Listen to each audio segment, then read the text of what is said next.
Bago nga kami nagtungo sa aming pangalawang destinasyon ay namili muna kami ng mga souvenir.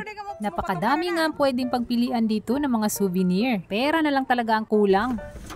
Habang nasa biyahe nga kami patungo sa aming pangalawang destinasyon ay kumain na nga kami dito sa sasakyan. Kasi nagutom na ang mga person. Ang pinsan ko nga na si Ate Daisy at ang kanyang mama ni si Auntie Del ang nag-prepare ng pagkain namin na dadalhin sa galang ito.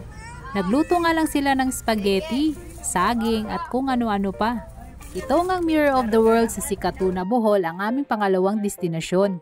Sa entrance pa nga lang dito ay para ka nang sumakay ng eroplano. Dahil sa ngayon ay hindi ko pa afford na dalhin sila sa iba't ibang lugar. At least dito makikita nila ang mga landmark ng iba't ibang lugar na hindi na kailangan ng passport. 170 pesos pala ang entrance dito guys. Ang dami mo ngang makikita at mapupuntahan dito na lugar. Kabilang na ang Merlion ng Singapore, Eiffel Tower ng Paris, State of Liberty ng New York, London Bridge, Hollywood ng Los Angeles. Na dito sa Mirror of the World ay ginawa nilang Bohollywood.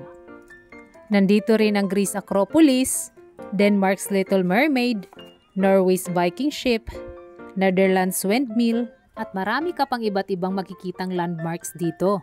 Sobrang nag-enjoy nga yung mga bata dito dahil napakadaming mga koi fish. At sa ngayon ay under construction pa ang iba't ibang mga landmarks. Hope to visit this place again kung tapos na lahat ng mga unfinished landmarks. Bye!